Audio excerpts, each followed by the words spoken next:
اعوذ باللہ من الشیطان الرجیم بسم اللہ الرحمن الرحیم۔ میں نے کسی موقع پر یہ عرض کیا تھا کہ قرآن مجید میں یہ مکی اور مدنی صورتوں کا جو مزاج ہے، اس میں جو ایک فرق ہے، اس کی تاثیرات میں جو فرق ہے، واقعہ یہ ہے کہ وہ اس دورہ قرآن ہی میں سمجھ میں آتی ہے، ورنہ آدمی جب پڑھتا ہے تھوڑا تھوڑا کرتا ہوا پڑھتا ہے تو وہ ساری چیزیں اس تیزی کے ساتھ، اس سیکوینس کے ساتھ سامنے نہیں آتی۔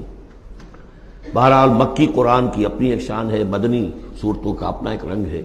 اس کو میں نے تعبیر کیا تھا کہ دو جنتیں ہیں قرآن میں، جنتان، ایک مکی جنت ہے، ایک مدنی جنت ہے، تو ہم مدنی جنت کی سیر کر رہے ہیں۔ 8 صورتیں ہم پڑھ چکے ہیں، اب جو آخری 2 صورتیں رہ گئی ہیں اس گلدستے کی، یہ دونوں نہایت حسین جوڑے کی شکل میں ہیں۔ یہاں جو علامت ہے جوڑا ہونے کی، وہ پہلے تو ایک ہے ظاہری، دونوں صورتیں شروع ہوں گی، سورہ طلاق بھی، سورہ تحریم بھی، یا ایھا النبی، یا ایھا النبی۔ دوسری یہ کہ دونوں کا موضوع جو ہے وہ اسلام کا معاشرتی نظام ہے۔ اسلام کا معاشرتی نظام اور خاص طور پر آئلی نظام، آپ کو معلوم ہے اس کی اتنی اہمیت ہے کہ سورہ بقرہ سے بات شروع ہوئی، 4 رکوع وہاں پر مفصل انہی موضوعات پر آئے، پھر سورہ نساء میں مفصل بحثیں آئیں، پھر یہ کہ سورہ نور میں، سورہ احزاب میں، پھر مجادلہ میں ہم نے دیکھا کہ ایک مسئلہ آ گیا زہار کا، اور اب یہاں پر 2 صورتیں مکمل آ رہی ہیں اس 10 صورتوں کے مجموعے میں بھی۔ تو اس سے اندازہ ہونا چاہیے کہ اس آئلی قوانین کا اور معاشرتی جو ویلیوز ہیں اسلام کی،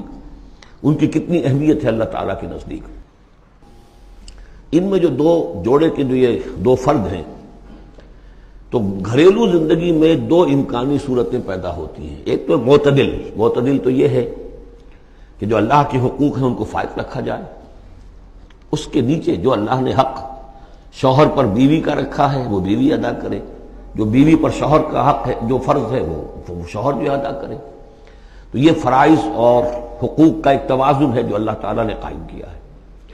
اگر یہ توازن خوبصورتی سے چل رہا ہے، حدود اللہ جو ہیں وہ ٹوٹ نہیں رہی ہیں، کہیں اس میں کوئی رخنا پیدا نہیں ہو رہا ہے، شوہر بھی بیوی بھی اپنے فرائض دینی کو ادا کرنے میں لگے ہوئے ہیں، چاہے ان میں ہائر لیول پر جا کر تھوڑا سا فرق ہو جاتا ہے، جو عام زندگی ہے اس میں کوئی فرق نہیں ہے، نماز عورت کو بھی پڑھنی ہے، مرد کو بھی پڑھنی ہے، زکوٰۃ مرد کو بھی دینی ہے، عورت کو بھی دینی ہے، روزہ عورت کو بھی رکھنا ہے، مرد کو بھی رکھنا ہے، حج جو ہے وہ فرض ہے۔ اس کے بعد دعوت و تبلیغ میں آگے تھوڑا سا فرق ہو جائے گا کہ عورتوں کا دائرہ محدود ہو جائے گا، وہ مردوں میں جا کے دعوت و تبلیغ نہیں کریں گی، خواتین میں کریں یا اپنے محرم مردوں میں کریں، لیکن فرضیت قائم رہتی ہے۔ اور اس سے اوپر جا کر تیسرے لیول پر اور ذرا بالواسطہ ان کا معاملہ ہو جاتا ہے، مردوں کے ذریعے سے وہ اقامت دین کی جو میدان کے اندر معاملے ہیں، جنگیں ہیں اور میدان میں جا کر مقابلے ہیں، وہاں ان کا جو رول ہے وہ بالواسطہ ہو جائے گا۔ ان کے بیٹے، ان کے بھائی، ان کے شوہروں کو زیادہ سے زیادہ وہ آزادی دیں، انہیں ریلیو کریں اپنے بوجھ سے، اولاد کی پرورش کا بھی سارا بوجھ اپنے اوپر لے لیں، شوہر کا حصہ جو ہے وہ بھی خود ادا کریں تاکہ شوہر یکسو ہو کر اپنا زیادہ سے زیادہ وقت جو ہے اقامت دین کی جد و جہد میں لگا سکے۔ تو یہ تو ہے نارمل جو چاہیے۔ اب اب نارملٹی یا ادھر ہوگی یا ادھر ہوگی،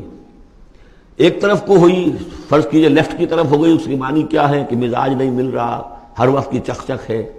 خامخواہ جو ہے گھر جو ہے اس کے اندر اختلاف ہی اختلاف ہے، ہر وقت کی لڑائی چل رہی ہے، تو اس سے بہتر ہے طلاق ہو جائے۔ وہ ہے طلاق، سورہ طلاق، کہ خامخواہ اس قسم کے مسئلوں میں، لیکن یہ کہ طلاق جو آخری شکل ہے اس کے کچھ حدود ہیں، قیود ہیں، ضوابط ہیں، قواعد ہیں، قوانین ہیں، ان کی پوری پابندی ہو۔ جیسا کہ سورہ نساء میں ہم دیکھ چکے ہیں کہ اگر وہ علیحدہ ہو جائیں تو اللہ دونوں کو غنی کر دے گا، اس کو بھی اور اس کو بھی، اس کے لیے بھی کوئی بہتر، شوہر کے لیے بہتر کوئی بیوی عطا کر دے گا اور اس بیوی کو کوئی شوہر بہتر عطا کر دے گا۔ ایک دوسری انتہا یہ ہوتی ہے کہ شوہر اپنی بیویوں کی اتنی دلجوئی کرے، اتنی ان کی جو ہے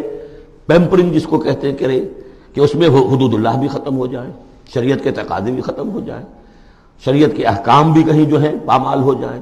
سب سے بڑھ کر یہ کہ جو اپنے فرائض ہیں، دعوت و اقامت دین کی جد و جہد کو ان کو وہ ادا نہ کر سکے، تو اہل و عیال کا اتنا لحاظ، یہ غلط ہے۔ تو 2 انتہاؤں کو یہاں پر لیا گیا ہے۔ پہلی انتہا میں بھی بات کی گئی حضور سے، دوسری میں بھی، اگرچہ پہلے کا سوال حضور کے لیے ہے ہی نہیں،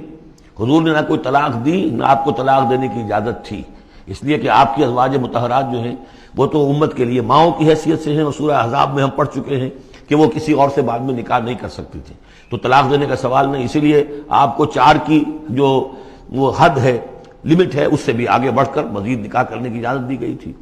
بہرحال یہ رب دیکھ لیجئے گا۔ اب آنکھیں ہم چلتے ہیں، وقت کی کمی کے پیش نظر زیادہ تمہید میں وقت نہیں لینا چاہتا۔ ان صورتوں پر میرے بڑے مفصل دروس موجود ہیں، وہ